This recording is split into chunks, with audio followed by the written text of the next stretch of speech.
Felipe Gamba. 1h05, no ar o Sala de Redação, tradicional programa de debates esportivos da Rádio Gaúcha, completando 50 anos, tendo patrocínio de Gimo Antibac para uma rotina mais segura, Zafari Bourbon, Ruder Segurança, 49 anos compartilhando sua história com os gaúchos, ar-condicionado é na Frigelar, seu centro completo de climatização, frigelar.com.br, agora IESA é Fiat, Fiat é IESA em Porto Alegre e Canoas, Aurora Gran Reserva, um grande vinho brasileiro, Agibank, o melhor banco para você receber seu salário ou benefício, e planos de saúde empresariais Sulmed, carinho pela sua vida. Hora certa, 1h05, Objetiva administradora de condomínios há 23 anos, especialista no que faz. Porto Alegre, Novo Hamburgo e São Leopoldo, acesse objetivacondomínio.com.br e solicite a sua proposta. Hoje, 19h, tem Inter e Atlético Mineiro, clássico do futebol brasileiro no Beira-Rio. O que esperar do Internacional, Potter? Nada do Potter ainda? Leonardo Oliveira, o que esperar do Internacional, Leonardo? Um time ligado, um time interessado. Eu vejo o Inter numa ideia muito parecida daquela do primeiro tempo, principalmente o jogo contra o Vitória, em que o Inter ele muda o sistema. Ele não muda tanto a ideia, mas muda o sistema. Ele joga com dois jogadores, com os meias abertos, Tyson pela direita, Patrick na esquerda, dois atacantes, o Yuri e o Galhardo, e os jogadores mais recuados, Edenilson e Johnny, vindo por dentro. O Johnny guardando mais posição. Claro que contra o Vitória, o Johnny foi terceiro zagueiro, jogou atrás da linha de zagueiros. Mas a ideia o Osmar Loz mantém, e foi uma ideia que deu resultado, principalmente no primeiro tempo contra o Vitória e no jogo contra o Bahia, em que o Inter foi interessado, em que o Inter não mostrou questões físicas ou deficiências físicas, correu o tempo todo e correu com um a menos. É um grande jogo, Gamba, é um adversário duro, talvez dos mais poderosos do Brasil em termos de investimento, de grupo, e é um jogo que uma vitória dá mais tranquilidade para a direção na definição do novo técnico. E se o Osmar Loz sair vitorioso do Beira-Rio, ele vira candidato. Ele se farda para ser um terceiro nome nessa lista que tem o português Marcos Silva e o uruguaio Diego Aguirre. Maurício Saraiva, estava ouvindo atentamente aí o Leonardo Oliveira, tem essa questão envolvendo o Osmar Loz, ainda interino, mas daqui a pouco um resultado positivo hoje contra o Atlético Mineiro pode solidificar ele, Osmar Loz, como técnico efetivo, Maurício. Olha, Felipe, nós temos histórico em Campeonato Brasileiro de raras vezes em que o interino ganha o campeonato, em que o interino é fixado como treinador definitivo e ganha campeonato. No Flamengo isso aconteceu mais de uma vez, recentemente com o Andrade, mas há mais tempo com o Carlinhos, que era um ex-jogador do Flamengo maravilhoso e que de treinador interino foi campeão com o Flamengo lá na Copa de 1987, a chamada Copa União. Em Copa do Brasil, também no Flamengo se viu isso com o Jaime, aquele ex-zagueiro que era auxiliar técnico, e o Flamengo com o Paulo Pelaipe, o Jaime de treinador, é campeão de Copa do Brasil. Eu estou falando de exemplos e eles são tão raros que eu consigo lembrar deles, Felipe, e eu estou lembrando deles no Flamengo. Eu não lembro de nenhum outro clube brasileiro que tenha tido... Maurício, o Carille, ele era auxiliar e vira técnico, né? E no Atlético Paranaense, Copa do Brasil, né? O próprio Thiago Nunes, o Maurício Barbieri foi campeão de alguma coisa? Eu acho que não, Alex. Não.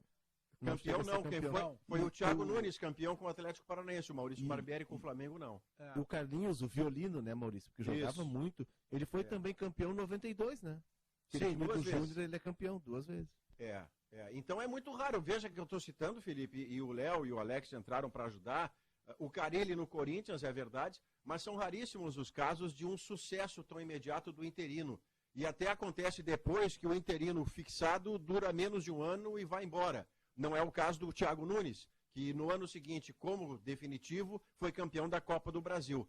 É impossível de Osmar Loz dar certo? Muito longe do impossível. Tudo depende de convicção. Porque uma coisa, o Cláudio Duarte dizia isso muito, os amigos devem ter ouvido também. Quando você é o interino que resolve um problema, quebra um galho e tem a proximidade dos jogadores, os jogadores fecham com você na ideia de vamos todos juntos contra a maré. Temos que resolver esse problema.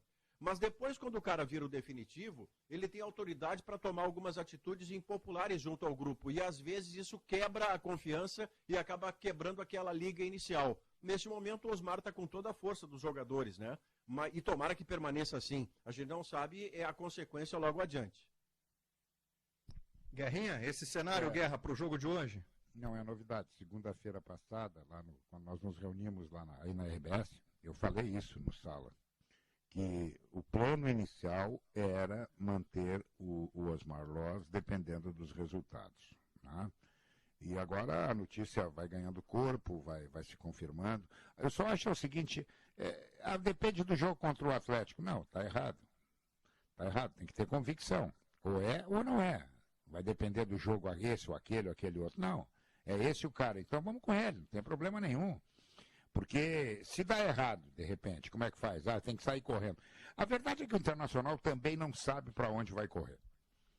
Essa é a verdade, entendeu? Começaram a aparecer nomes de tudo que foi lado, Lisca. Tenho essa sensação também, Guerrinha. Não sabe. Eu até vou fazer uma revelação aqui, se depender do Capa, tá? Vou fazer uma revelação.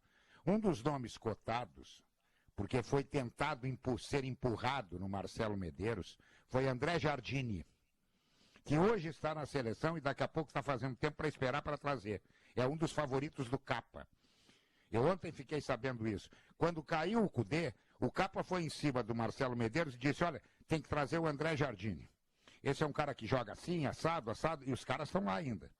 Então, não descartem esse nome depois da Olimpíada, entendeu? Porque é um dos favoritos dos caras que estão lá trabalhando. Mas eu acho que o Inter hoje não sabe para onde vai correr. Já botou na cabeça que não é o Lisca, porque o Lisca está desempregado, está parado, está com o telefone ligado, tudo, e nunca ninguém ligou para ele. Não ligaram para o Diego Aguirre também, vou adiantar isso, não ligaram, porque não sabem o que vão fazer. Estão esperando para ver, conferir o bilhete na lotérica. Se o bilhete estiver premiado, vamos embora, vamos cobrar. Se não tiver, e aí como é que faz? Será que vão comprar outro bilhete? Sabem o número que querem? Não sei onde é que vai chegar.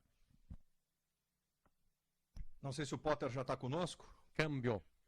Fala, Potter. Tudo bem? A todos. Chegando bem, boa tarde. A gente tem que seguir uma certa lógica, né, Gamba, que é o seguinte, certamente o Inter conversou com alguns treinadores. Os 3 treinadores que foram citados, alguns deles não pela direção, mas a gente sabe que se gosta, são 3 desempregados. O Diego Aguirre está desempregado, o Marco Silva está desempregado e o Lisca agora está desempregado, né? Se desempregados estão, é dinheiro, não imagino que nenhum deles vai pedir perto de R$1 milhão. Então não é dinheiro. Se o Inter não tem um treinador até agora, é que o Inter está esperando alguma outra coisa. E talvez essa outra coisa tenha sido sinalizada lá em Pituaçu, né, quando o Inter ganha do Bahia, e pelo grupo de jogadores. Algumas coisas, eu cheguei a falar isso também, que o Inter estava rezando para dar certo o jogo de hoje. O problema é o seguinte, o Guerrinha fala assim, é convicção ou não é? O problema é a bronca, o problema é externo. E acho que dirigentes de futebol cada vez tem que prestar menos atenção nisso e ouvir eles mesmos, né? É óbvio que tem opiniões externas que são interessantes. Agora são milhares, ou melhor, no caso de Inter, milhões de opiniões externas, Gamba. Não tem como ouvir todas e respeitar todas. Uma hora tem que matar no peito. Vamos lá. O Inter ganha hoje do Atlético. Faz 4 pontos nos próximos agora com o Osmar Loz. Aí ele é o treinador. Né? O Inter perde para o Atlético hoje. Aí não é mais o Osmar Loz. A gente vai... Por isso que não se descarta nenhum nome no Inter. Entende? Por uma incrível coincidência, Guerrinha, eu conversei, não sobre isso, mas conversei numa conversa sobre tática de futebol, sobre outras coisas, com o André Jardini na segunda-feira, absolutamente focado na seleção brasileira olímpica. Tipo assim, o Inter não esperaria pós-Olimpíada, né, para alguma coisa acontecer.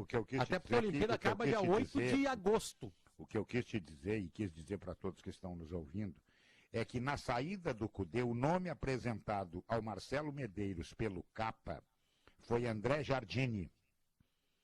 E eu vou dar a fonte, então, quem me contou isso foi o Marcelo Medeiros, que é para evitar que daqui a pouco, não era. Foi o Marcelo Medeiros que me contou.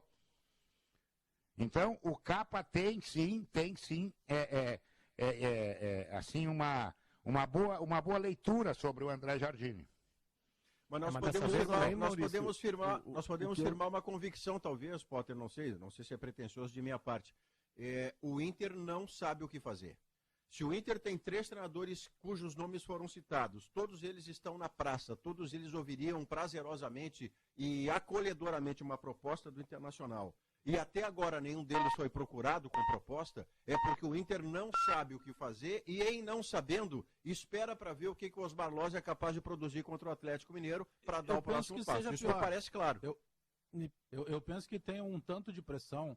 Eu vou fazer uma ordem cronológica rapidinho aqui desse processo do Inter. Em 2016, quando o Inter cai para a segunda divisão, o Internacional tem ali ao término do ano a eleição da gestão do presidente Medeiros, lembram? Com Roberto Mello. E o que se prometia naquele momento? Na época eu ainda era repórter, então a gente acompanhava muito de perto. Se prometia o seguinte: não dá mais para o Internacional ter no mesmo ano demissão de 3, 4 treinadores. Aí começa o projeto, eu não gosto desse termo, né? Mas enfim, começa o projeto com o Antônio Carlos Zago, e logo depois o Zago sai, aí chega o Guto Ferreira, e aí o Guto Ferreira, quando está praticamente classificado, misteriosamente ele acaba saindo. Por que eu estou dizendo isso? Porque em determinado momento, por mais que as recentes entrevistas digam o seguinte: não, mas a gente não está lendo, a gente não está ouvindo, nós estamos focados no que está acontecendo aqui dentro, tem todo um planejamento. Senhores, querendo ou não, o resultado, a pressão da imprensa, da torcida, mesmo que não estando presencialmente no estádio, ele é sim um item fundamental ainda no futebol. A pressão e o triturador que é a busca do resultado. Porque isso que nós estamos discutindo, a gente daqui a pouco, a gente não sabe, mas peraí, se tem convicção, o meu sonho ainda, senhores, é ver um dirigente que venha a público e diga assim: olha, deixa eu falar um negócio aqui, eu quero agradecer o torcedor e principalmente o sócio que ajuda com a sua mensalidade, mas eu quero deixar uma coisa bem clara para vocês. O que nós temos aqui é uma convicção baseada no A, no B, no C, e nós vamos até o fim com ela. Em algum momento alguém vai ter que romper isso, porque senão a gente fica debatendo esquema tático, tática de jogo, futebol moderno, e na verdade tudo se resume a pressão e resultado. Olha o que nós estamos acabando de falar aqui. Quer dizer que se perdeu o jogo contra o Atlético, tá tudo errado, nenhuma chance para o Osmar Loz. Agora, se ele ganhar por 3-0 com certa facilidade, ele vai ganhar uma estátua e é o técnico até o final do ano. Na verdade, essa é a nossa interpretação, né, Bagé? Não, mas aí a informação que eu tenho, Bagé. A informação que eu tenho, Bagé, tá? De que a vitória contra o Bahia trouxe uma tranquilidade, trouxe um fôlego para o Inter analisar com calma, para o Inter procurar com calma. E o Osmar Loz, nesse meio tempo, se ele ganha do Atlético, ele começa a encorpar e ele, foi o que eu disse no início, ele vira candidato, não que vá ser ele, mas ele entra no leque de alternativas. Por quê? Porque o Inter também se deu conta de que está lidando com um vestiário que é muito sensível. Com um vestiário que não é tão afeito assim a grandes mudanças, que não é afeito a grandes revoluções, um vestiário que está estabelecido. Outra questão, e aí é a interpretação minha olhando o cenário. O Inter percebeu que não vai conseguir mudar profundamente esse vestiário. Porque não tem dinheiro, porque é uma manobra brusca demais, né? Tu vai mudar completamente, daqui a pouco tu dá o tiro e dá água, e aí tu afunda. Então o Inter percebe que talvez a necessidade e a urgência de mudanças ela precisa ter um tempo mais lento do que ele imaginava. Né? O Inter conversou com o Marco Silva, sim. Consultou o Marco Silva, sim. Essa é a informação que eu tenho. O Marco Silva toparia vir para o Brasil, me agrada a ideia. Ficou guardado, vamos voltar a conversar. O Marco Silva, inclusive, tem proposta do Fenerbahçe, só que ele está com o pé atrás, ele não está apostando tanto no projeto da Turquia. Né? Ele tem agora essa história do CSK, mas lá na Copa a gente percebeu o quanto a Rússia ela é deslocada do eixo da Europa, o quanto a Rússia é um mercado secundário na Europa. E eles perceberam também, os portugueses, que o mercado brasileiro, a partir do Jesus e do Abel Ferreira, se tornou um mercado atrativo e interessante, que ele vira um grande atalho para tu voltar para a Europa com uma imagem boa, uma visibilidade boa. Ele quer trabalhar no Brasil, ele tem essa disposição, já esteve perto do Flamengo e do São Paulo. A questão é que o Inter ganha tempo e o Inter não quer errar outra vez. Ou o Inter não quer atravessar o samba outra vez. Até porque esse é o segundo e último tiro. É o Osmar Loz o treinador. Osmar Loz. Pelo começo da tua fala, Osmar Loz é o novo treinador do Inter. Não tem o que fazer. A direção do Inter está embretada. Já era. Se o grupo de jogadores, se as lideranças, se os garotos... A entrevista do Heitor, Potter. A entrevista do Heitor foi sintomática. É isso aí. Pois é, mas é poder demais para um grupo que ganha tão pouco, né? É estranho isso, você Mas assim, empoderar Maurício, um vestiário tão pouco eu acho que vencedor. essa é uma outra discussão que eu concordo contigo. Ponto. Agora, quem manda em qualquer vestiário são os jogadores. Qualquer do Deixa eu mundo. pedir licença para Do vocês, Ibis Potter. ao Chelsea. Não tenha nenhuma dúvida disso. Quem Deixa eu manda pedir no licença. vestiário, a igreja do vestiário é dos jogadores. Treinador que consegue vitórias, ou treinador que primeiro os jogadores sacam que é muito bom, né? Que é bom pro grupo, que consegue ler o grupo, que consegue adentrar naquele meio ali, ser parte daquele meio. Mas né? Potter, jogadores Só deixa eu pedir que não licença, ganham, Bagé. estão derrubando técnicos que não ganham. Só deixa eu pedir licença para vocês, porque está na linha para conversar conosco, dentro, né, da semana de aniversário, 50 anos do Sala de Redação, treinadores gaúchos que treinaram a seleção brasileira, e hoje quem vai conversar conosco é Mano Menezes. Boa tarde, Mano, tudo bem? Boa tarde, tudo bem? Prazer estar falando com vocês aí do Sala. Primeira pergunta podia ser essa, né, Gamba? Quem é que manda no vestiário, mano? Boa tarde. Os jogadores ou o treinador? No meu, mando eu. Mas às vezes isso não é ouvido, né? Tu sabe disso, que eles fazem uma reunião lá e tu não te contam nada. Tu sabe disso, né? Eu acho que para início de conversa, a frase do jeito que eu coloquei era melhor, Guerrinho. Eu também acho, Dá mais manchete, mano. Dá mais manchete. Dá pra conversar. É verdade. Não, mas assim, mano, assim, ó, o Inter a gente estava discutindo sobre o Inter, sobre estar embretado, a direção tá embretada ou não, né? O Osmar Loss fez um bom resultado, aparentemente o grupo gosta dele e da ideia que ele pode colocar. Haverá uma repetição de time que só não vai acontecer completamente por saídas forçadas, né? Uma expulsão, por exemplo. E aí o grupo começa a gostar do treinador, mano. Como é que se tira esse cara dali para colocar o outro cara? Não fica ainda pior para esse cara que tá chegando? Esse novo treinador? Bom, olhando um pouco de longe, com ressalvas, porque é sempre importante colocar isso, quem está fora não sabe exatamente de todos os detalhes, eu penso que o que começa errado tem tudo para dar errado. E esse episódio do Internacional começou errado. Começou errado no final do Brasileiro do ano passado. Se estendeu depois com a saída do Abel e a chegada do novo treinador. E a defesa de um novo projeto, com a ênfase que se faz em determinados momentos, nos coloca num beco sem saída. Às vezes o discurso do treinador também é assim.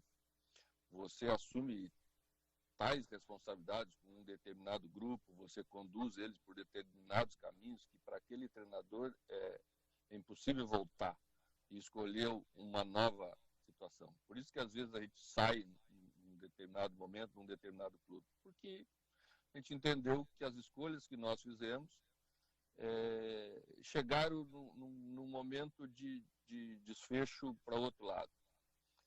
É assim que é, né? Eu ouço as pessoas, eu ouvi, acho que João Patrício, há 2 dias atrás, porque eu estou no Rio Grande do Sul já desde quinta-feira da semana passada, e assim, você tem até dificuldade de fazer novas colocações, porque você não pode falar outra coisa que você falou com bastante ênfase nos últimos 2 meses. Eu acho que o Internacional vive essa situação.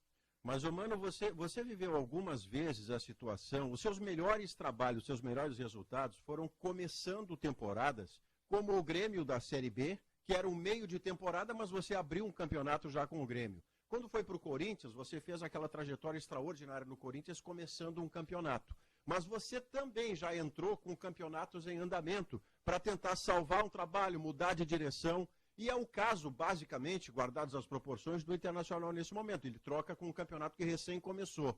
Para o treinador que chega, para um time que está em crise, porque senão não haveria uma troca de treinador, qual é a principal missão do treinador assim que ele chega junto aos jogadores? Não estou falando de microfone e dirigentes, porque é outro trato, mas com quem vai lhe dar o resultado, que é o grupo de jogadores, qual é a primeira coisa que você, quando passou por isso, fez, mano? Prazer em ouvi-lo. Obrigado, igualmente. Uma conversa bem transparente. Não existe meia conversa entre treinador e os seus jogadores, né? Eu já assumi, por exemplo, o Caxias em 22º na Série B. E tivemos uma ascensão, terminamos, faltou um ponto para subir.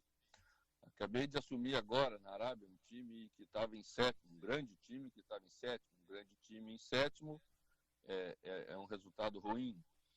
Então você tem que estabelecer um novo diálogo, o diálogo de quem está chegando, com a transparência necessária para você escolher um caminho, e quase sempre um caminho que dê resultado a curto prazo. Me parece que esse é o caso quase que unânime de quem chega. Você, a curto prazo, tem que apresentar um resultado diferente do que o time vinha tendo. Os motivos pelos quais o time não vem rendendo tão bem dentro das expectativas que foram criadas, também é importante você identificar rapidamente. Aí me parece que quem já está, né, ou está comprometido com a ideia de quem saiu, ou não está comprometido com a ideia de quem saiu e sabe muito daquilo que está acontecendo. Então, é isso que você tem que fazer a curto prazo, identificar bem as causas pelas quais as coisas não estão andando, encontrar uma relação transparente com esses jogadores que estão aí, porque realmente são eles que vão executar aquilo que você está pensando como ideia de futebol, e a curto prazo apresentar resultado. Basicamente, saber por que perde, então, mano. Exato. Saber por que perde, porque se ganha, as duas coisas mais importantes que existem no futebol. Mano, são 20 anos em times profissionais, fora passagem na base. Eu me lembro de ter te entrevistado lá como técnico da base do Inter, mas time profissional são 20 anos, se eu não estou errado. Então tu também já não é mais tão novinho. Não, já não cozinho na primeira fervura faz tempo. Mas o que eu queria te perguntar, mano, foi sempre bom conversar contigo. O que eu queria te perguntar é o seguinte: o que mudou nesses 20 anos na relação com o jogador dentro do vestiário? Mudou muita coisa. Né? Primeiro, o jogador hoje não tem o vínculo que tinha há alguns anos atrás com o clube. O vínculo é um vínculo muito mais sutil, né? É um vínculo de 2, 3 temporadas, quando é de 2 ou 3 temporadas, que chamamos hoje de direitos federativos, que substituiu o velho e antigo passe, né?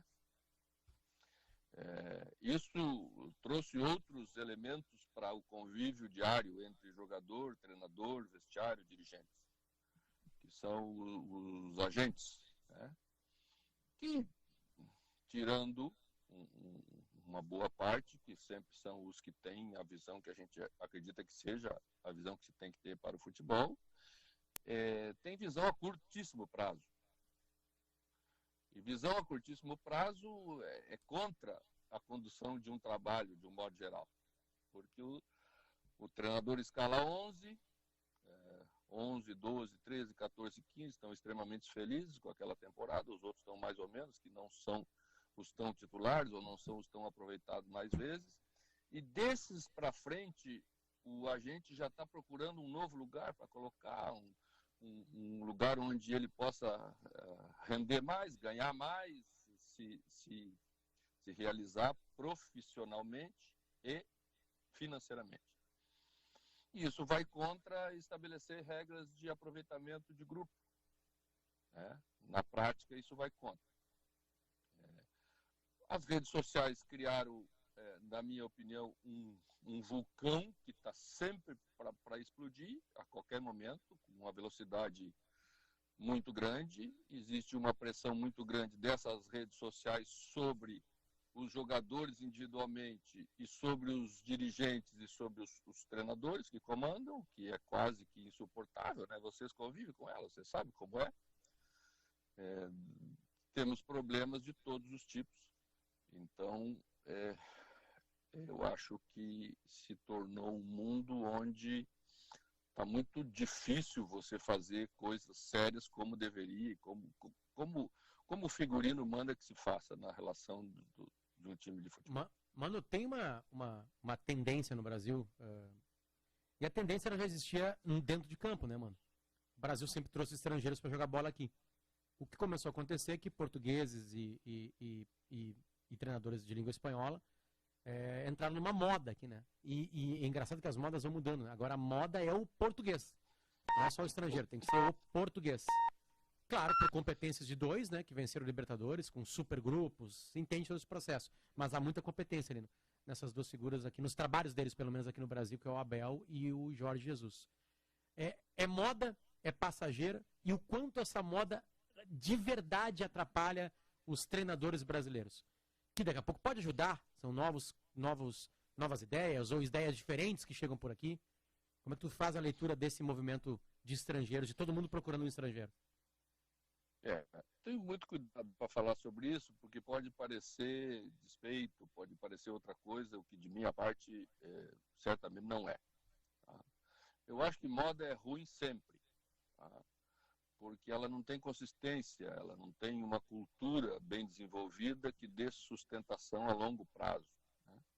Então ela vai e volta com uma velocidade que no futebol é ruim, né?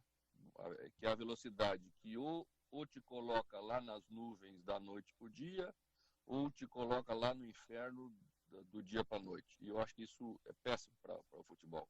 Por todos os exemplos, né, com raríssimas exceções que temos no futebol, são trabalhos mais a longo prazo que foram construídos e, em cima dessa construção, conseguiu-se as grandes vitórias. A moda não deixa você analisar muito, né, tira a profundidade. Por exemplo, os dois treinadores portugueses que vieram ao Brasil e que foram campeões da Libertadores assumiram dois clubes estáveis, dois times em desenvolvimento já há bastante tempo. O Palmeiras, então, está aí num processo de desenvolvimento há muitos anos. O Flamengo também estava, né, foi um pouco mais rápido, porque é uma potência maior em termos de tudo. Mas também já era um time bem desenvolvido, já era um time bem montado, extremamente qualificado, os dois.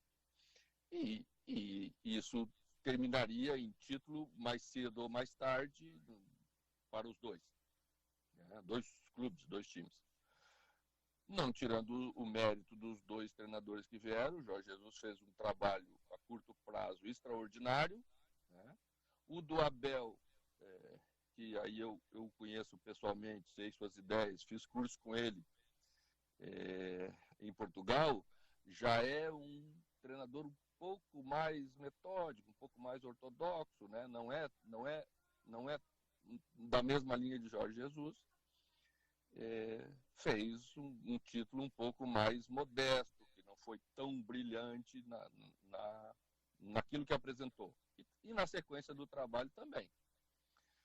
Então, são coisas diferentes, não serve para todos os clubes, não serve para todos os trabalhos, assim como temos técnicos de outros países que também servem para alguns trabalhos em qualquer lugar e não servem para outros, e temos técnicos brasileiros que servem para alguns trabalhos e também não servem para outros.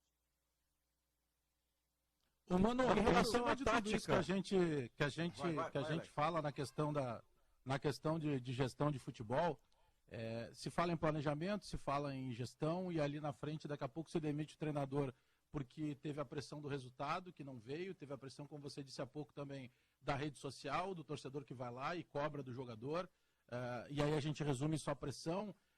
Num futebol que se trata como profissional, e que se fala tanto em gestão, e que se cobra o profissionalismo do treinador, e que se exige o profissionalismo do atleta, está muito distante ainda esse lado profissional também dos diretores, dos dirigentes, dessa gestão, porque a gente vê a todo momento alguma entrevista, algum destaque. Recentemente teve o caso do Cuiabá, que é presidido por uma família, uma outra situação, mas o gestor de futebol, o dirigente de futebol, ele caminha para esse profissionalismo que é tão falado e cobrado do técnico ou do jogador? Penso que obrigatoriamente sim. Né? O abnegado, o diretor do clube, aquele que fez carreira como dirigente e veio dentro de uma visão, se preparando para assumir a equipe principal, hoje precisa de muito mais, né? Porque também está na mão dele, está sob as decisões dele, quem contratar para ser, por exemplo, o diretor executivo que vai gerir tudo isso, né? E penso que nós gastamos muito dinheiro no futebol brasileiro erradamente.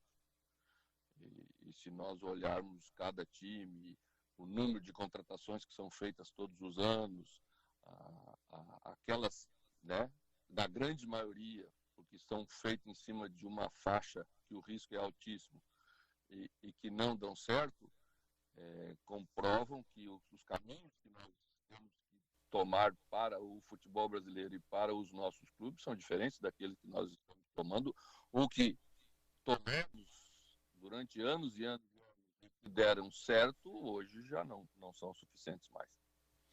Ainda existe espaço para inovação tática em futebol, mano? A gente está vendo uma Copa América que começa com um nível técnico bem sofrível por todas as condições que a gente está vivendo, incluindo e talvez essencialmente pandemia, mas uma Eurocopa onde já há público no estádio, de onde vem campeão do mundo desde bastante tempo, desde 2006 para cá, não houve outro campeão que não fosse europeu. Então, nos mundos América do Sul, Europa, no futebol contemporâneo que se joga, você ainda vê espaço para alguma coisa surgir e nós todos pensarmos, meu Deus, como é que nunca ninguém pensou nisso antes, ou não tem mais espaço para isso, mano?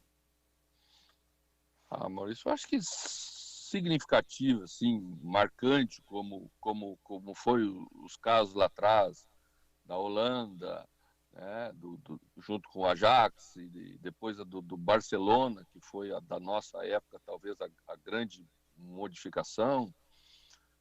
Penso que não, mas penso também. Eu acho que sempre pode acontecer algo inovador. Acho que as coisas hoje estão mais, como eu diria assim, diariamente elas estão sendo mais atualizadas para todos, né? Acho que a grande perda nossa dos últimos 2 anos foi o público. O público faz muito, é muito importante na composição de uma partida, de um espetáculo de futebol, para que seja um espetáculo de futebol. Acho que o ambiente mudou muito e diminuiu a emoção do jogo, diminuiu questões importantes que tornam o jogo melhor de ser visto. Talvez logo poderemos recuperar aí, se Deus quiser. A gente vivenciou agora, né, na Arábia, os últimos 2 jogos nós tivemos a presença de 30% do público da capacidade do estádio. E já foi outro jogo.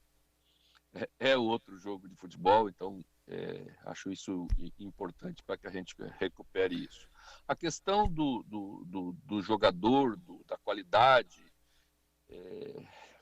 nós, ao longo dos últimos 30 anos, estamos anualmente mandando para fora os nossos melhores jogadores. Um dia a conta ia chegar de forma mais dura. Sempre chega a conta, né? Então, durante esses anos todos, nós tiramos referências importantes do nosso dia a dia de trabalho, de treino, depois do jogo. As pessoas pensam que só o jogo, a gente perde só no jogo quando a gente manda os grandes jogadores. Não, a gente perde todo dia. Porque uma coisa é você treinar com jogadores de alta qualidade e outra coisa é você fazer treinos sempre com jogadores de média qualidade.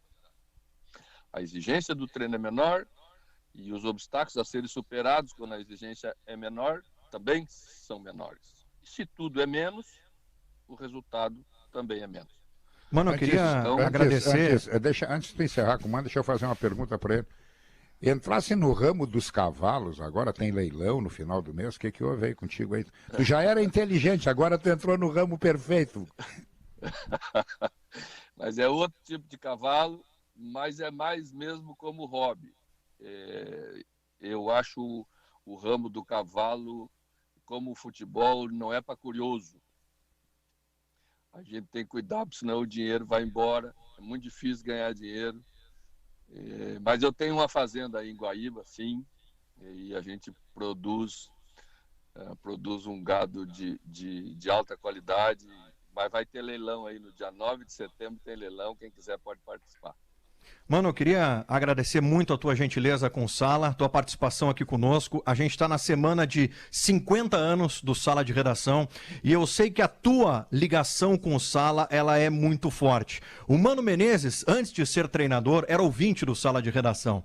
Depois o Mano Menezes teve a transição para técnico de futebol, técnico do Grêmio, na Aldeia. E aí Mano Menezes passou a ouvir o Sala de Redação e ouvir o seu trabalho sendo analisado pelos comentaristas.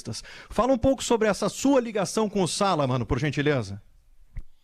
Bom, eu sou mesmo um ouvinte que faço parte da história do Sala. Eu peguei ainda quando o programa era mediado pelo Cândido Norberto, eu ouvi as grandes discussões do seu Oswaldo Rola, do Cid Pinheiro Cabral. Depois peguei a parte com o professor Rui Carlos Osterman. E aí as discussões eram entre o Kenny, o Cláudio Cabral, né? Depois veio o Pedro, agora estão vocês aí. E eu acho que é um programa realmente que é a referência. Nossa, meu horário de trabalho, antes de ser técnico de futebol, na parte da tarde, iniciava às 14 horas. Eu deixava a Camila, que é a minha filha, no colégio a 1h, encostava o meu veículo no lado do trabalho e ficava dentro do carro escutando da 1h às 2h o Sala. Quando terminava, eu ia para o prédio do trabalho para trabalhar. Então, dizer para todos que, como eu, fazem parte do programa e que é ótimo ter essas referências, e eu acho que fazem parte da nossa vida, fazem parte do futebol, e a gente tem que saborear isso, que é uma grande construção que nós gaúchos tivemos ao longo do tempo. Muito obrigado, mano. Grande abraço. Obrigado, um abraço a todos vocês. Muito obrigado, Mano Menezes, aqui no Sala de Redação, semana de 50 anos do Sala. A gente vai para o intervalo comercial rapidinho e já volta com o Sala aqui na Gaúcha.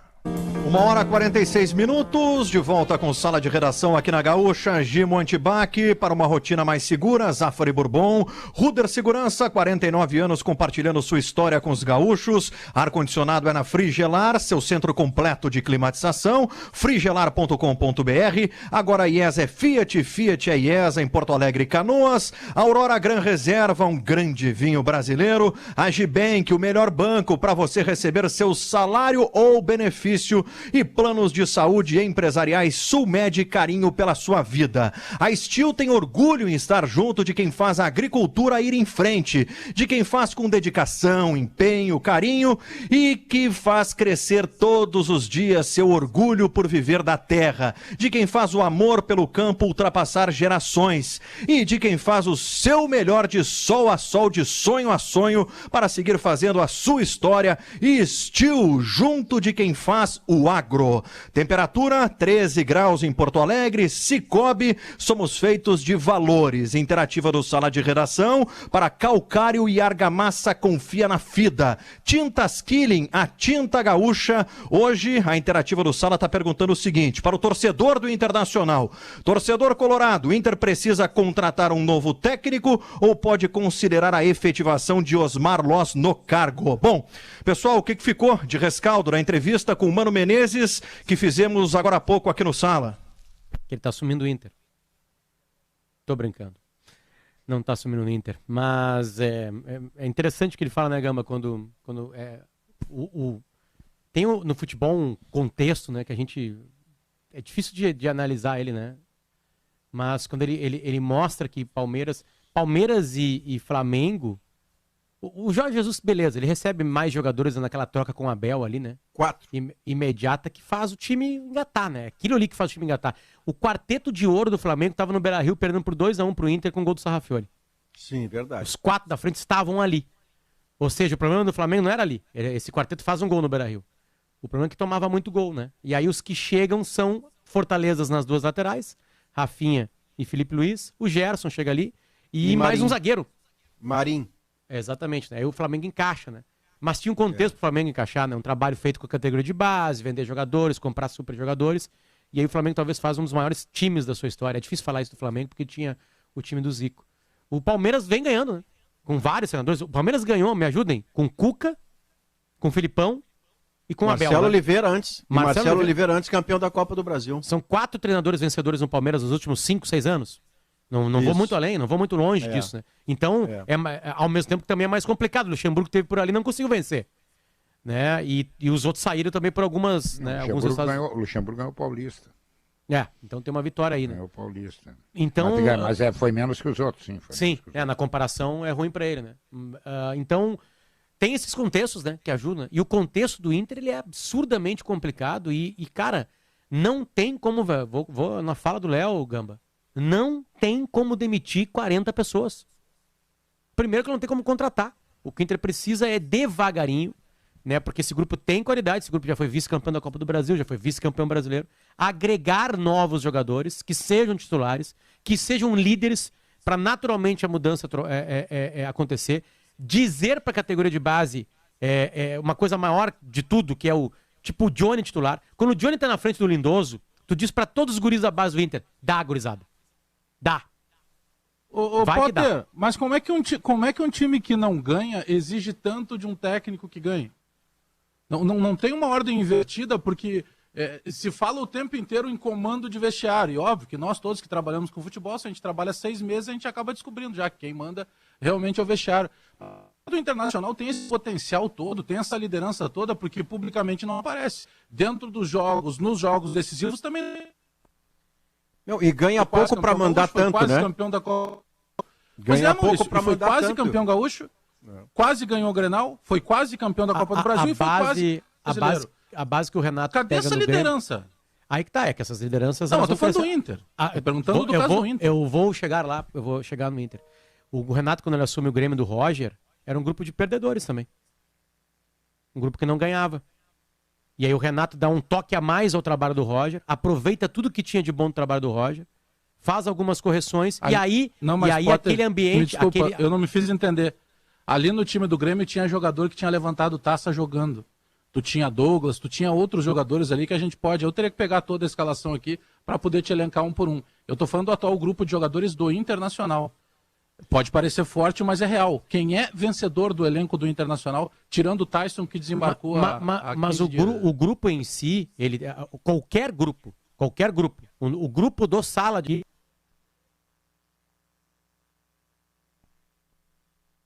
Tivemos um corte com o Potter? Acho que a gente Bem tem na um hora cortezinho, bem né? na hora que Qualquer iria grupo dizer... tem as suas lideranças. Volta ali, bem Potter. na hora que tu dissesse o grupo do Sala e eu fiquei... Não, eu curioso. digo assim, o grupo do Sala de Redação, ele tem aqui, ele está fechado. Nós temos a natural liderança. Se chega uma peça no nosso grupo que não se encaixa na gente, a gente repele ela. Isso não é só num grupo de futebol. Não precisa só ter títulos para mandar dentro de um vestiário. Não é só isso que impera, porque o grupo é esse. Né? Tanto é que um cara campeão e vencedor e com história chegou e já é capitão do clube. Já é capitão, tá? Chegou sendo capitão do clube. Não, mas acho até que foi um alívio pro Dourado anterior a essa, aquela tarde, né? Então acho que não é só... A minha questão é anterior a essa. A minha questão é esse vestiário do Internacional que não é formado por vencedores, que a todo momento repele alguém que chega. Mas é que é um vestiário que... É um vestiário, Bagé, que ele começa a ser formado... Não, mas não, o vestiário não repeliu o Odair, não repeliu o Cudê, não repeliu o Abel. Dos 4 últimos treinadores, 3 não foram repelidos. Teve problemas com o Guto, por exemplo. Claro que o Guto deu uma entrevista atravessada, né? O Guto dá uma entrevista atravessada lá, acho que em Lucas do Rio Verde. Ele diz, eu não faço gol, né? Eu não entro em campo. E aí, claro, aí azedou a relação. Mas é que é um grupo que está estabelecido há muito tempo. E esse grupo do Inter, ele começa a ser formado em 15, alguns chegam em 16, como o Danilo e Lomba, por exemplo, né? O Alisson sai, o Danilo vem, se machuca, depois vem o Lomba, e em 17 o Inter começa a montar esse grupo, e o Inter precisava montar um grupo com essas características, é sempre bom repetir, porque o Inter vinha de uma segunda divisão, mas Cuesta, Edenilson, né? São caras de 17, o Patrick mas pelo jeito 18. só ficam bravos com o treinador. Eles só ficam bravos com o treinador, porque a reação dentro de campo não acontece, é esse conjunto de coisas que nós estamos debatendo. Não, mas fedeu para cima de jogador. Nós vimos a chegada do Inter de Fortaleza, 2 horas da manhã. Fedeu para cima da boleirada ali.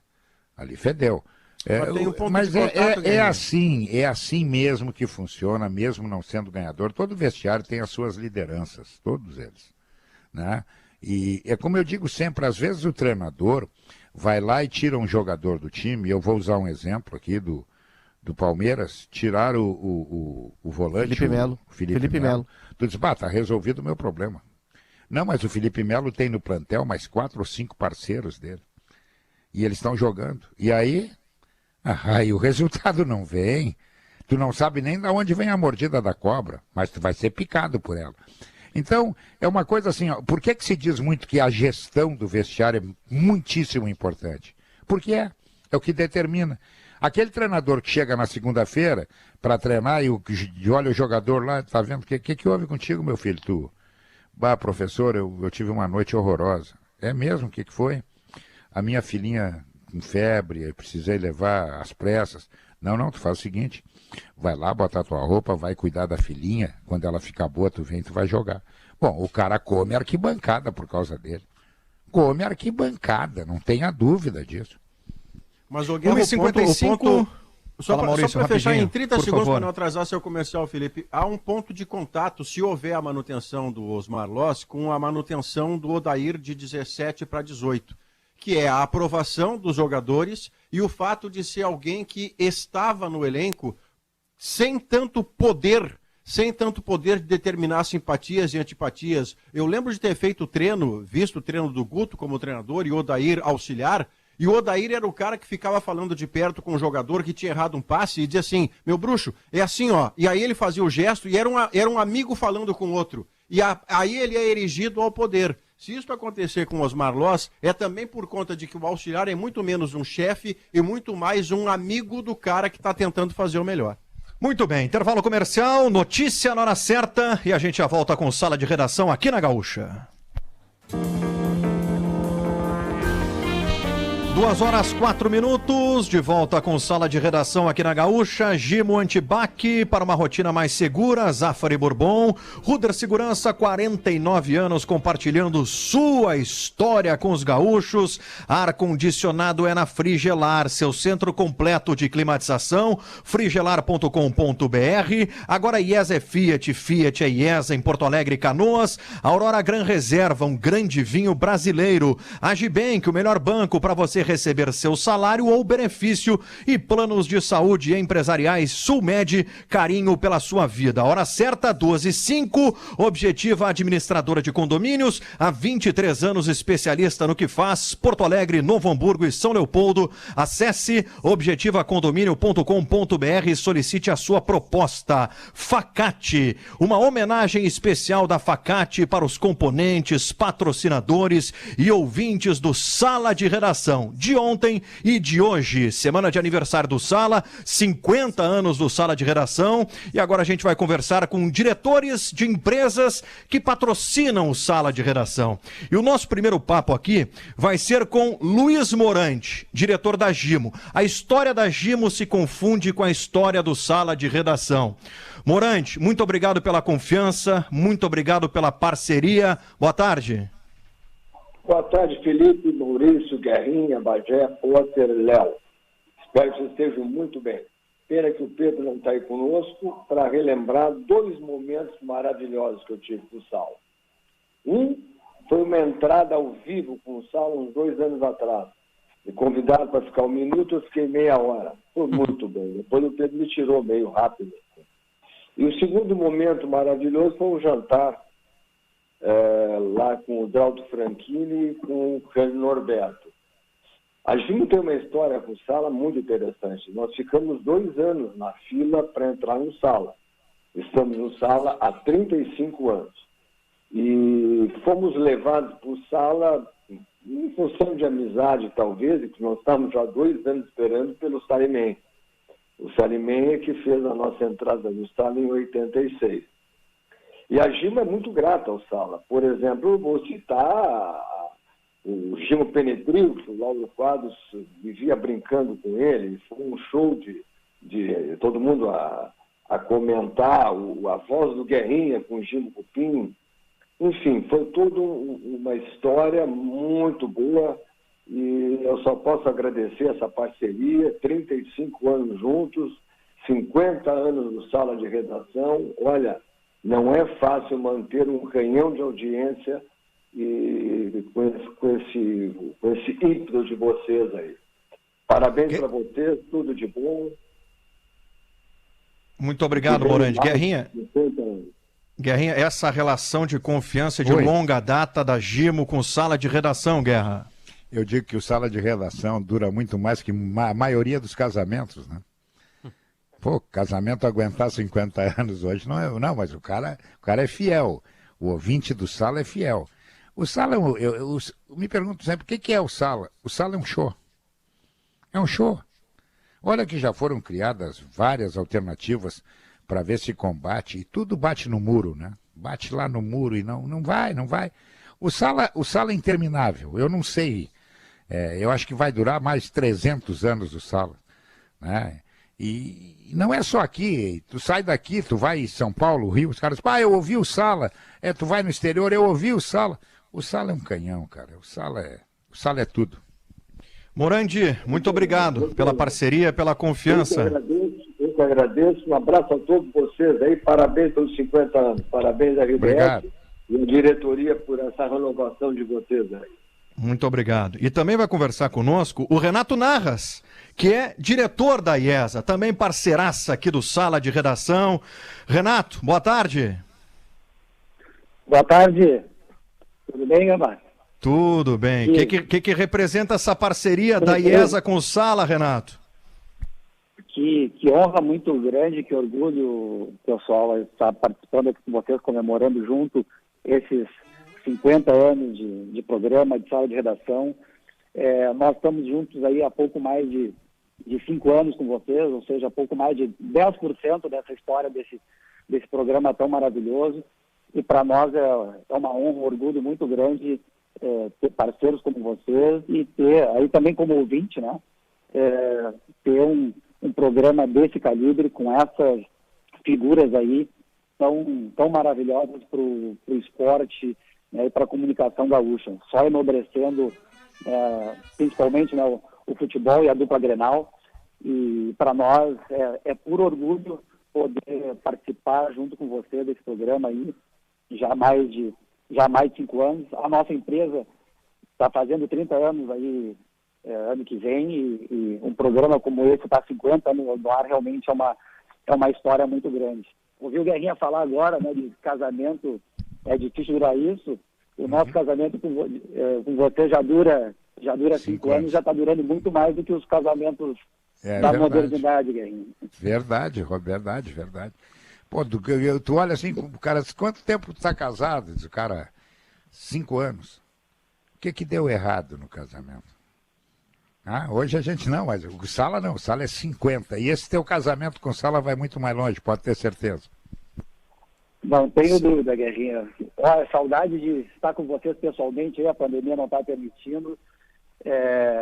E, enfim, alguns churrascos que a gente fez juntos, uns no sítio do Pedro, uns aqui na própria IESA mesmo. E a minha principal passagem pelo Sala, eu acho que curiosamente talvez não faça mais de um mês, na qual o Pedro cometeu uma grande atrapalhada e o Potter me salvou depois aí pelo WhatsApp, que foi uma coisa fantástica, né? O Pedro só chamou o Renato de Colorado. Só chamou de Colorado, cara. O cara é gremista, o Renato é gremista e o Pedro vem aqui e chama ele de Colorado. Imagina que loucura. O pai é um colorado fanático de toda a vida, vice-presidente do clube. O meu irmão Roberto também é colorado, mas eu e o Thiago, que somos os dois irmãos mais velhos, digamos assim, o do meio mais velho, somos gremistas. Então, o Potter me salvou dessa aí, e já aproveito para reforçar, né, que realmente o Potter corrigiu super corretamente aí, e toda segunda-feira pós-Grenal lá em casa é tenso, né? É turma dividida e bola para frente. Estamos acostumados com isso. Muito obrigado, Renato Narras. Obrigado, Gama. Um grande abraço a todos vocês aí. Parabéns pelo Sala. Um grande beijo pro Pedro, que eu sei que está nos escutando. Isso. Então, muito orgulho e um grande abraço para vocês aí, para todos da família Sala de Redação. Legal, vida longa, parceria IESA e sala de redação. E a gente tem uma mensagem também aqui do Marciano Testa, ele que é CEO da Agibank e também vai deixar a sua mensagem aqui no Sala, 50 anos do Sala de Redação. Olá, amigos da RBS e Rádio Gaúcha. Poder participar da história de um programa tão tradicional como a Sala de Redação é uma honra. Os 50 anos de programação não são só um marco importante para a rádio, mas para toda a população que conseguiu acompanhar as mudanças no esporte e no mundo pelas vozes de grandes comunicadores. Como apoiadores do programa, nós do Agibank desejamos os parabéns pela importante trajetória. Muito obrigado.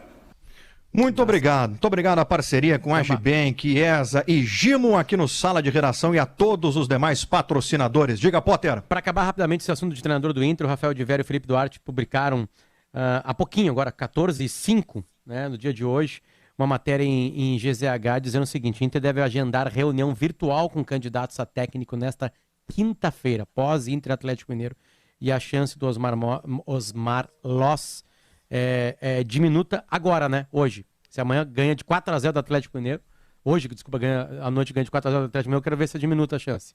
Né, e se perder, óbvio, né, tá aqui.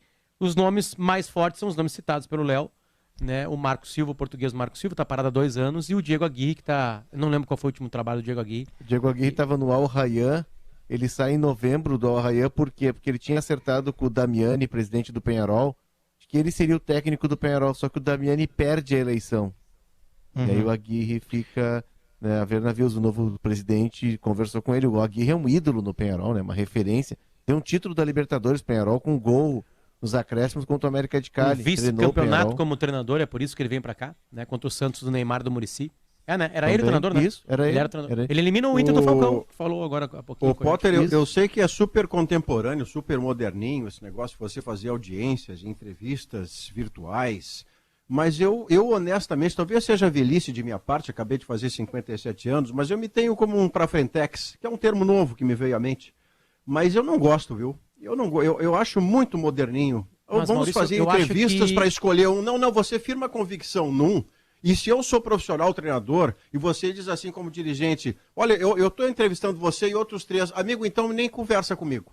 Ou você firma convicção em mim, a gente conversa, ou vai um abraço.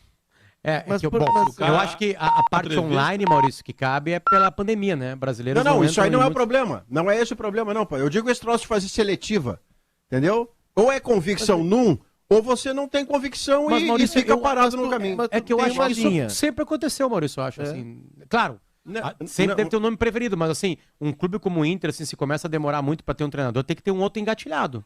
Eu acho que é meio diferente de processo, é diferente de processo seletivo. É diferente de processo seletivo, Potter. Você entrevistar, você caiu a sua primeira alternativa, você vai no outro. Caiu a segunda, você vai no outro. Agora, essa coisa assim, olha, eu estou falando com 3 ao mesmo tempo. Eu quero que você saiba que outros 2 são concorrentes à vaga. Se eu sou treinador, eu digo, amigo, eu não preciso saber disso. Eu não preciso saber disso, não. Se você não está convicto em mim, vá no seu parceiro lá, Maurício, vai um abraço. Faz parte de uma gestão profissional. Tu tem que ouvir, escutar as ideias. Não. Profissional você consegue ser com convicção sem seletiva, Léo. Não é fazendo seletiva que você obrigatoriamente é profissional. Não, Maurício, mas tu não vai na feira e pega tudo que tem pela frente. Tu seleciona, eu quero um cara com essas ideias, com esse modelo de jogo. Aí tu separa 3, 4 nomes e tu vai conversar, até para saber das pretensões, para saber como ele se porta, do que ele pensa de futebol. Por exemplo, o São Paulo, para contratar o Crespo, São Paulo entrevistou 20 técnicos. E aí chega no Crespo, o Crespo estava acertado com o Santos, estava encaminhado com o Santos. E aí, isso o Rui Costa, numa entrevista, me contou, numa sexta pela manhã, eles ligam para o empresário do Crespo, tá alinhavado com o Santos, devemos fechar a segunda. Aí desliga o telefone, ele se olha e diz assim, olha, tá encaminhado, mas não tá fechado. Ligam pro Crespo e a recepção que o Crespo tem da possibilidade de treinar o São Paulo os encanta. E a conversa avança, eles conhecem o trabalho, mas eu acho que faz parte tu ouvir o profissional. Tu tá entregando o teu vestiário para ele, né? Quantos essa direção ouviu antes de contratar esta sumidade chamada Miguel Ángel Ramírez? Só ouviu o Ramírez? Se convenceu com o Ramírez? Acho que tem na matéria. Não, o Inter ouviu outros técnicos. A informação que eu tenho é que ouviu outros técnicos. O Inter fez uma pesquisa muito profunda e o Ramírez não aconteceu aqui.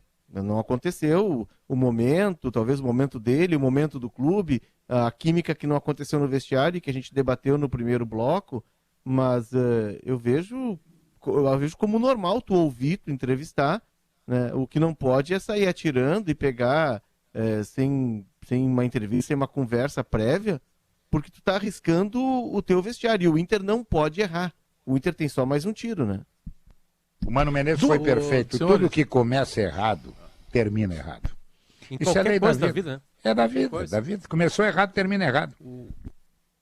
Tem uma situação, o Felipe Gamba, e deixa eu Diga, só pegar Bagé. um pedacinho do programa que eu sempre peço, né? Todo dia, o Minuto Grêmio, aquele. Minuto do Deixa Grêmio? eu só destacar uma situação que, enquanto torcedor do Grêmio, está me incomodando muito. E eu ontem, obviamente que a gente não consegue, hoje em dia, frequentar treino para poder perguntar diretamente para os caras, então automaticamente tu usa as tuas redes sociais. E teve uma repercussão muito grande, uma postagem que eu coloquei simplesmente assim, ó, enquanto o Guilherme Guedes e o Fernando Henrique são colocados na transição, o Diogo Barbosa e o Lucas Silva, eles têm passaporte eterno para jogar no time do Grêmio. E aí hoje pela manhã eu conversei com o vice-presidente de futebol do Grêmio, o Dr. Marcos Hermann, e coloquei isso para ele. E aí ele me passou uma visão que ela é muito coerente por parte da direção, até a página 2. A partir da página 2 ela já muda, pelo menos na minha opinião. Me disse o Dr. Marcos Hermann que o Guilherme Guedes passou por um processo de uma sequência de muitas lesões e por isso que para pegar ritmo de jogo ele está jogando na transição. E foi o mesmo dito para o Fernando Henrique, que embora não tenha tido lesão, mas como ele ficou fora de algumas relações para jogo, ele acabou jogando na transição. E aí é o meu ponto de incômodo. E falei isso diretamente para o Dr. Marcos Hermann. Por que não dá para ver esses meninos que têm bola pra caramba e que são melhores que os titulares, pegarem ritmo de jogo no time de cima? Porque vão arrumar Por que o time, que o Lucas Silva, Bagé? quando cima... Oi? Porque vão arrumar o time, aí não tem entendi. graça. Eles vão arrumar o time e aí não tem Pode até graça. ser. Mas o Lucas Silva, ele se machuca ou não se machuca ou fica sem ritmo, e ele volta normalmente a ser relacionado. Não é um desejo meu. Quem não viu o Fernando Henrique jogar ainda, procure ver pelo menos um jogo. E aí me diga assim, Bagé, tu tava maluco, esse menino não joga nada. Eu não estou dizendo que sejam todos titulares, Felipe Gamba, que pegam um time apenas de meninos, mas tem tanta insistência e tanta boa vontade, por vezes, com algumas peças que já mostraram que não tem... Por que não se dá oportunidade para aqueles que são bons e que no time de cima já mostraram que são bons? E isso aconteceu tanto com o Guilherme Guedes, mas principalmente com o Fernando Henrique. Claro que tem a notícia boa do Douglas Costa, que está relacionado, que deve fazer a estreia contra o Sport. Mas me incomodou demais, sabe? Essa maneira de se tratar. Justamente com um treinador que chegou a Porto Alegre com a marca, com o rótulo de um cara que ia dar mais oportunidade para a base. Vocês lembram da fase do presidente Romildo? Que estava na hora, inclusive foi extinta uma categoria. Lá, acho que sub-23 do Grêmio foi extinta, não tem mais. Porque o presidente entende que esses meninos que têm qualidade, que eles possam aparecer antes no time principal. Por que a dupla deixa para subir meninos quando tem 26, 27 anos? A gente chama de meninos caras com 27 anos.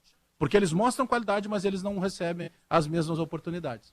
2h20, sala de redação vai para o intervalo comercial. Antes, quero mais uma vez agradecer aqui ao Renato Narras, diretor da IESA, ao Luiz Morandi, diretor da Gimo, e também ao Marciano Testa, que é CEO da Agibank, que deixaram aqui as suas mensagens na abertura desse bloco aqui no Sala. Intervalo comercial, o último, e a gente já volta com o segmento final do Sala de Redação aqui na Gaúcha.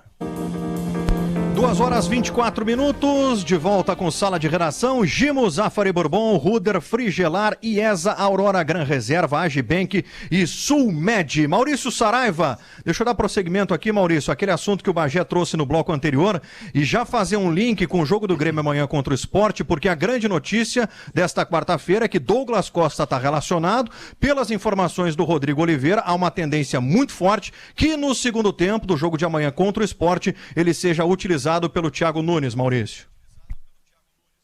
Pois é, eu gosto mais de quando você tem um jogador do tamanho do Douglas Costa, eu gosto mais que ele comece jogando e saia depois, quando for o caso. E não que ele tenha que adequar o seu ritmo quando todos os outros já estão numa velocidade que ele vai demorar um certo tempo para encontrar. Mas aí é uma questão muito particular. Dirigentes, nesse caso, aliás, treinadores, podem conversar com um fisiologista e o fisiologista pode dizer ao cara, tchê, não abre com Douglas Costa. Deixa para quando o jogo tiver num contexto diferente, ele já entra, aquece bastante, aí entra recém-aquecido. Não vai de Douglas Costa de saída. Se o fisiologista diz isso, eu, treinador, compreendo e vou seguir o cara. Ele sabe de fibra muscular mais do que eu. Mas como questão técnica, se você tiver o Douglas Costa para jogar, abre o jogo com ele. Quando ele cansar, quando você percebeu que ele não tem mais o que dar, você tira, não tem problema nenhum, são 5 trocas. E de qualquer sorte, eu estou na linha de surpresa. Não é perplexidade, que é demasiado perplexidade. Mas eu acredito que o Grêmio pode estar no caminho errado neste momento, quando pretere jogadores do potencial do Guilherme Guedes e do Fernando Henrique, em nome de alternativas discutíveis que estão tendo prioridade, supostamente porque são mais experientes. Não é como o Grêmio tem se dado melhor, Felipe. O Grêmio tem feito bons casamentos da experiência com a juventude talentosa. O Grêmio vai ter tem o Darlan de volta na delegação, né? O Vitor Bobsin está relacionado. O Grêmio relacionou 27 jogadores. Mas o Darlan é um jogador que eu não descarto para formar esse meio-campo. O Grêmio está à procura de um meio-campo. Ah, eu gosto. E aí seria um tripé com o Thiago, o Matheus e o Darlan. Talvez tenha sido o que melhor tenha funcionado sob o comando do Thiago Nunes, que deu melhor resposta. Eu gostaria de ver. Porque o Darlan consegue virar meia, né? Aquela bola longa que ele tem, aquele passe qualificado que ele tem, e recentemente até entrando na área fazendo gol, aconteceu isso em Sul-Americana. O Darlan merece a possibilidade de uma continuidade que foi interrompida antes, aí não tem a ver com o Thiago, né? Felipe, quem nos ouve, se o cara tem coronavírus, você não vai botar a treinar nem a jogar. Isso atrasou o Darlan, mas o Darlan já estava sendo preterido antes, por esse formato. Lá no fim do Campeonato Gaúcho, o Darlan foi banco. O Grêmio jogou com o Maicon, o Matheus Henrique e o Thiago Santos, e a gente viu como o Grêmio funcionou pouco, né?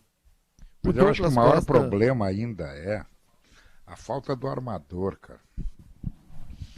Não adianta tu ter Ferreira, Diego Souza, o próprio Douglas. Se a bola não chegar, quem é que vai fazer? Será que o Grêmio acha que daqui a pouco é apagar e acender a luz, o Jean-Pierre vai voltar? Não sei, o Grêmio, o que eu ouvi hoje, que o Grêmio está satisfeito, que não vai buscar ninguém, que vai... Não, eu acho que o Grêmio tem que dar uma olhada no mercado aí e tentar achar um armador. Sem armador não vai. Vocês podem pegar aí pela história, o time campeão sempre tem armador. Sempre tem armador.